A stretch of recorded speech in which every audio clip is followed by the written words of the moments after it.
The Everglades ecosystem has been around for 5,000 years. The original Everglades used to reach all the way from the Orlando area to the Florida Bay. But how did it form?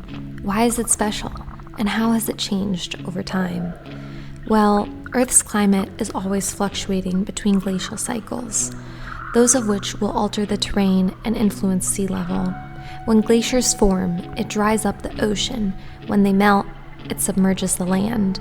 The term glaciation describes a time period in Earth's history where the ice mass on the planet is increased. So, for the majority of the past 150 million years, South Florida was the seafloor. Over time, a deep, flat limestone base was established, formed from the calcium carbonate that is within the shells of marine creatures.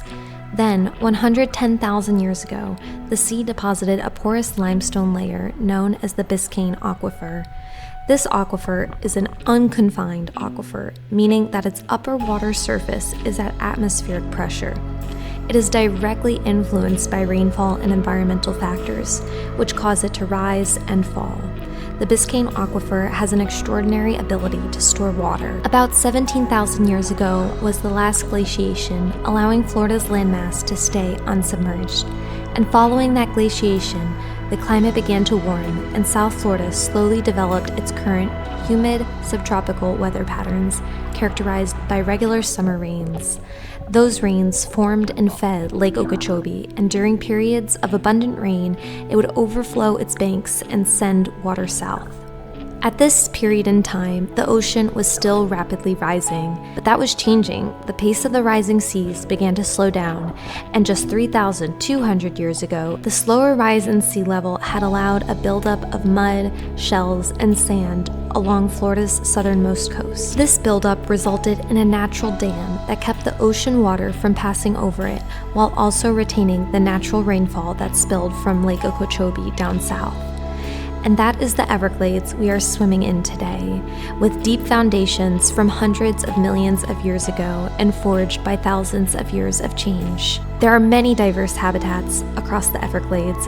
Over 1/3 of Floridians rely on the Everglades ecosystem for drinking water, and the wetlands improve the water quality by filtering out pollutants and absorbing excess nutrients. The Everglades is the largest continuous stand of sawgrass prairie in North America. The national park is a World Heritage Site. It is the largest mangrove ecosystem in the Western Hemisphere, the largest designated wilderness in the eastern United States, and the only subtropical preserve in the North America continent. The Everglades is known internationally for its wildlife. There are more than 360 bird species found in the national park alone. It hosts a huge number of migratory birds, some of which are endangered species. The Everglades' most endangered animal is the Florida panther. Though, over the past couple hundred years, the Everglades has been altered by human actions. Water diversions and flood control projects have severed the flow of water between different parts of the glades, and large areas of its land were converted to agricultural or residential areas. The replumbing of the ecosystem has resulted in too much polluted water being pumped to both coasts from Lake Okeechobee, resulting in toxic green algae outbreaks, while too little fresh water flows south to the Everglades and Florida Bay. Too little fresh water can cause salinity to spike and kill seagrass beds. Killing seagrass beds means less aquatic creatures have a home, and that means less food for other species, like birds and alligators. And when they run out of food, their population begins to decrease. Individual human actions can have astronomical effects on the well-being and survival of species. And at the end of the day, we are able to determine the future of the Everglades. It's our voice and our actions that can protect the region, from development projects, agricultural initiatives, sound and noise pollution, whatever it may be. This ecosystem is one worth fighting for. Today, the Everglades is half of its original size.